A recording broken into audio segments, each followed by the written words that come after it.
Hi friends, Monday afternoon time 12:10 ஆகுது. தம்பி தூங்குறான். அவன் எந்திரிக்கிறதுக்குள்ளே குக் பண்ணி முடிச்சிடலான்னு சொல்லி தான் கிச்சனுக்கு வந்து லஞ்ச் வந்து கீரை குழம்பு, ரைஸு, பீட்ரூட் பொரியல் தான் செய்ய போகிறேன். நம்ம யூஸ்வலாக கடையில் ஏதாவது திங்ஸ் வாங்கினோன்னா இந்த மாதிரி கண்ணாடி பாட்டில் ரியூஸ் பண்ணுறதுக்கு, ஸ்டிக்கர் ரிமூவ் பண்ணுறதுக்கு ரொம்பவே கஷ்டமாக இருக்கும் இல்லையா? ஓவர் நைட் தண்ணியில் ஊற வச்சுட்டு லைட்டாக ஸ்க்ரப் பண்ணிங்கன்னா நீட்டாக க்ளீன் ஆகிடும். இப்போ இதை நம்ம ரியூஸ் பண்ணிக்கலாம்.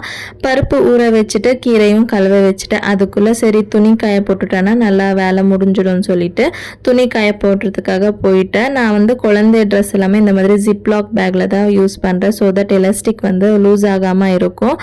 துணி எல்லாமே காய போட்டுட்டு வந்து கீரையும் குக்கரில் போட்டு விசில் வச்சுட்டேன். விசில் சவுண்டுக்கு எங்கே தம்பி எந்திரிச்சு வரணும்னு பார்த்துட்டே குக் பண்ணிட்டு இருந்தேன். கடைசியில் அவனும் முடிச்சிட்டான்.